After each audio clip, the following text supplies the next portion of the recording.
네, 안녕하세요. 3월 27일 목요일 새벽기도 시작하겠습니다. 기도하겠습니다. 은혜로우신 우리 아버지 주의 은총과 사랑을 감사와 찬송과 영광을 돌립니다. 하나님 아버지 어제도 은혜 가운데 지내게 하시고 또 기쁨으로 새로운 날을 맞이했습니다. 오늘 하루도 하나님과 동행하는 복된 하루 될 줄을 믿습니다. 우리의 가고 오는 모든 길들을 지키시고 우리의 모든 선택과 결정 가운데 함께 하시사 바른 선택을 할 수 있도록 인도해 주시고 누구를 만나든지 사랑으로 기쁨으로 덕으로 만날 수 있고 대할 수 있도록 인도해 주시기를 원합니다. 또 세계 여러 나라에서 복음을 전하고 있는 모든 선교사님들 오늘도 은혜 장중에 붙잡아 주옵소서. 아버지 연약한 성도들 긍휼을 베풀어 주시고 주의 능력의 손으로 어루만져 주시사 깨끗이 나음을 얻게 하여 주시옵소서. 아버지 한국의 상황이 심히 위중한 가운데 있사오니 긍휼을 베풀어 주시고 모든 악의 세력들은 다 떠나가게 하여 주시옵소서. 의의 아버지 역사가 나타나게 하시고 하나님의 공의가 실현될 수 있도록 아버지 은혜 베풀어 주옵소서. 시카고 빌라델비아 교회에 하나님의 놀라운 은혜 역사가 나타나게 하여 주옵소서. 오늘 하루도 주님 앞에 의탁하며 예수님의 이름으로 기도드리옵나이다. 아멘. 네, 찬송가 337장입니다. 내 모든 시험 무거운 짐을 337장. 예전 찬송가는 363장입니다.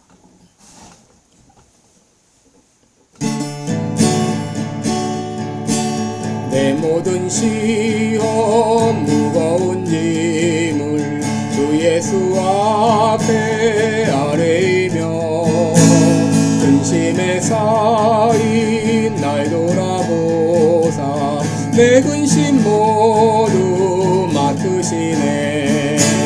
무거운 짐을 나 홀로 지고 견디다 못해 쓰러질 때 불쌍히 여겨 구원해 주리 은혜의 주님 오직 예수.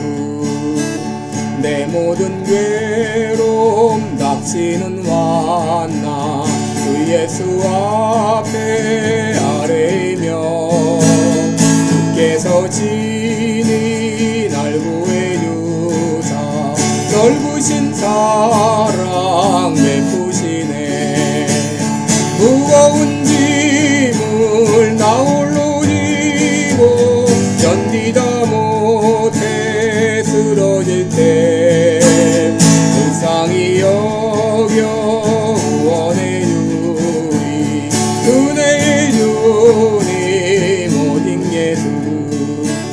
내 짐이 점점 무거워질 때 주 예수 앞에 아뢰이며 주께서 친히 날 구해 주사 내 대신 삶을 여주시네.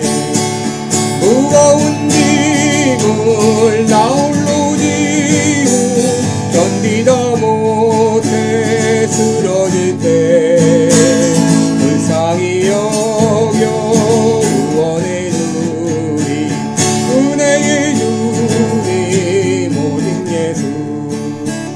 마음의 시험 무서운 죄를 주 예수 앞에 아뢰이며 예수는 나의 능력이 되사 세상을 이기게 힘주시네. 무거운 짐을 나 홀로 지고 견디다 못해 쓰러질 때 불쌍히 여겨 구원해 주리 은혜의 주님 오직 예수. 아멘. 네, 우리 오늘은 창세기 41장 45절로 52절까지 보겠습니다. 창세기 41장 45절부터 52절까지 제가 봉독해 드립니다. 그가 요셉의 이름을 사브낫 바네아라 하고 또 온 제사장 보디베라의 딸 아스낫을 그에게 주어 아내로 삼게 하니라. 요셉이 나아가 애굽 온 땅을 순찰하니라. 요셉이 애굽 왕 바로 앞에 설 때에 30세라. 그가 바로 앞을 떠나 애굽 온 땅을 순찰하니 7배 풍년에 토지 소출이 심히 많은지라.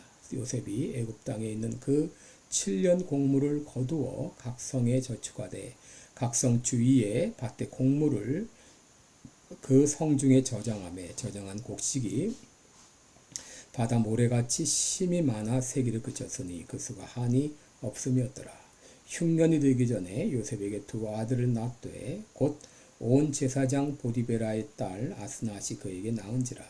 요셉이 그 장자의 이름을 므낫세라 하였으니 하나님이 나로 나의 모든 고난과 나의 아비의 온 집 일을 잊어버리게 하셨다 하며 차자의 이름은 에브라임이라 하였으니 하나님이 나로 나의 수고한 땅에서 창성하게 하셨다 하였더라. 아멘.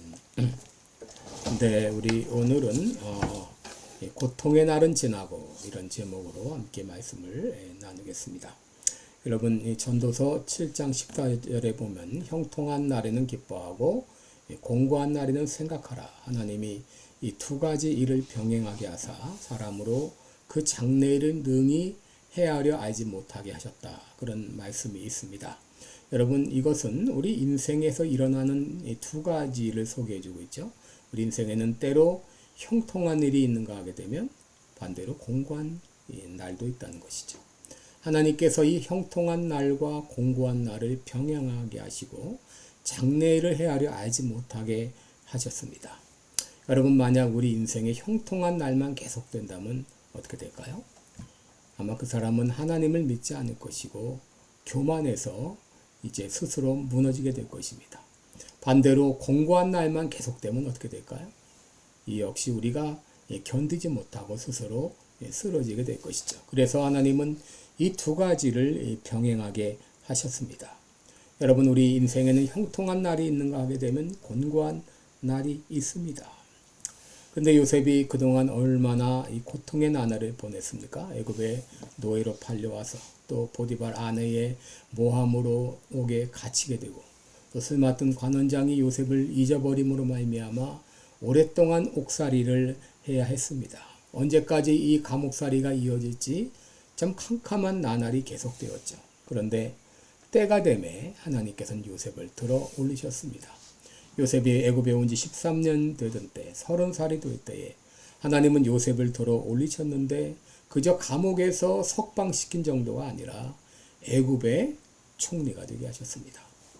여러분, 요셉 당시 애굽의 바로는 세소스트리스 3세로 이렇게 추정이 됩니다. 이때는 이집트의 중왕국 시대로 가장 번영하던 때인데 이 세소스트리스 왕조는 셈족의 가능성이 있습니다. 그러기에 같은 셈족인 요셉에게 호감을 가졌던 것으로 보입니다. 그럴지라도 여러분, 요셉이 애굽의 총리가 된 것은 전적으로 하나님의 은혜였죠. 여러분, 정치계가 얼마나 썩었습니까? 예전이나 지금이나 마찬가지입니다. 여러분, 다니엘이 이방인이지만 왕의 총애를 받게 되자 정적들이 다니엘을 죽이려고 얼마나 음모를 꾸몄습니까?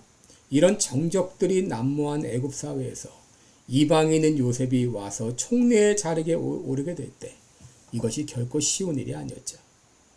하나님의 은혜였습니다.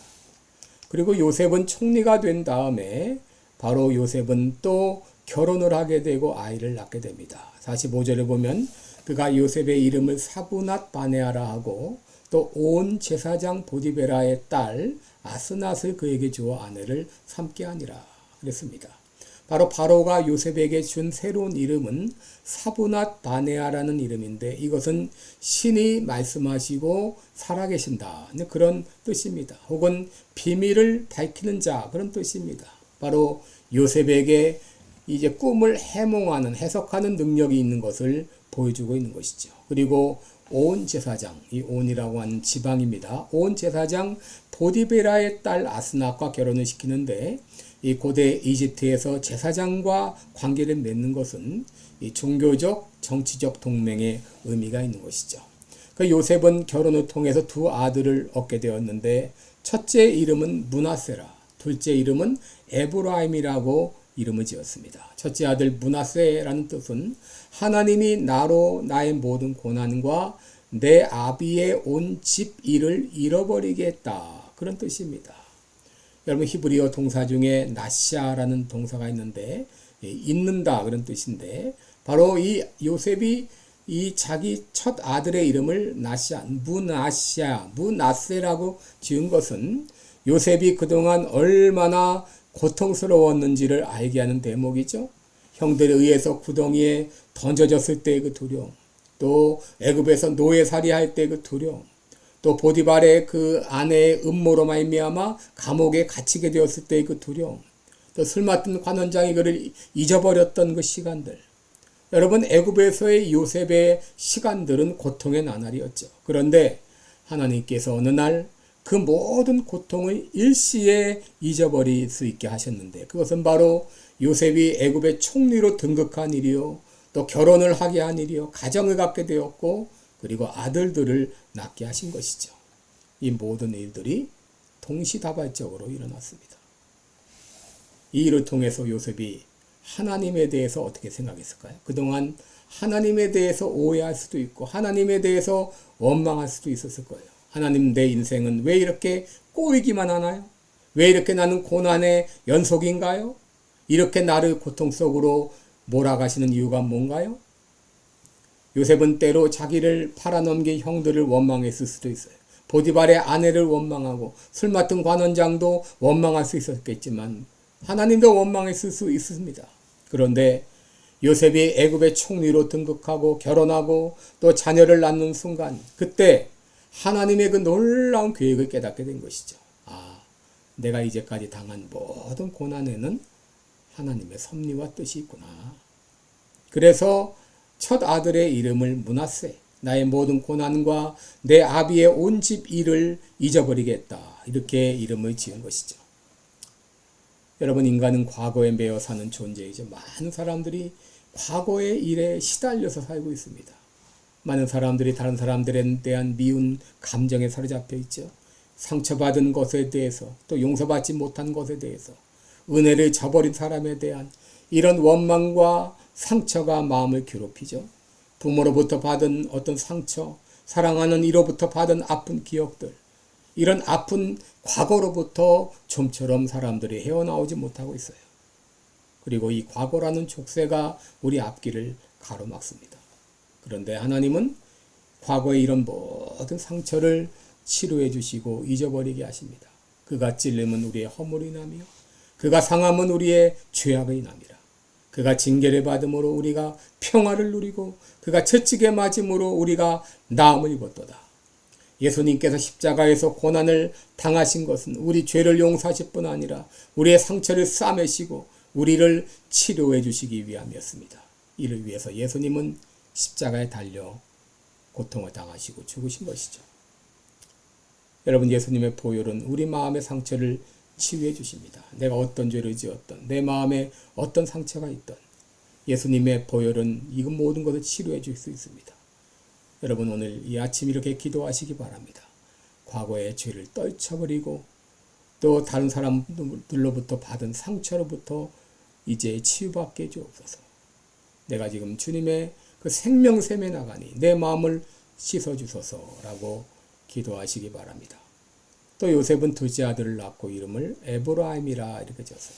그 이름의 뜻은 두 배 열매 혹은 두 배 땅, 혹은 하나님이 나로 나의 수고한 땅에서 창성하게 하셨다, 그런 뜻입니다. 하나님은 이 고난의 땅에서 결국 풍성한 열매를 맺게 해주셨습니다. 그것을 안 이 요셉은 둘째 아들을 낳고 이름을 에브라임이라고 이름을 지었습니다. 여러분, 애굽은 요셉에게 있어서 잊고 싶은 땅이죠. 배신을 당했고 노예 생활을 했고 감옥에 갇혔고 그런 참 잊고 싶은 땅이었는데, 그러나 하나님은 그 땅을 축복의 땅으로 바꿔주셨어요. 하나님께서는 그가 당한 모든 고난과 어려움을 다 포함해서 결국 합력해서 선을 이루어 주셨습니다. 시편 30편 5절에 그 노여움은 잠깐이요 그 은총은 평생이로다. 저녁에는 울음이 기속할지라도 아침에는 기쁨이 오리로다 라고 말했습니다. 여러분, 내 삶에 고통만 계속되는 것 같아도, 공고한 날만 계속되는 것 같아도 때가 되면 하나님은 반드시 기쁨의 날을 주실 것을 믿으시기 바랍니다. 기도하겠습니다. 은혜로우신 우리 아버지, 너무나 힘들고 어려워 고통스러워서 주님 왜 나에게 이런 시련과 고통을 주시나요? 하면서 기도하는 분들이 계십니까? 과거의 죄로 말미암아 또 마음의 상처로 말미암아 아픈 기억을 갖고 과거의 족쇄에서 벗어나지 못하는 분들이 있습니까? 예수님은 우리의 죄를 용서하시고 우리의 상처를 싸매 주시기 위해서 이 땅에 오셔서 십자가에서 피 흘려 죽어 주셨습니다. 내 있는 모습 그대로 주님 앞에 나가니 주님 보혈의 공로로 나를 씻어 주옵소서. 감사드리며 예수님의 이름으로 기도드립니다. 아멘. 네, 여러분 오늘도 복되고 은혜로운 하루 되시기를 축원합니다. 여러분 사랑하고 축복합니다. 감사합니다.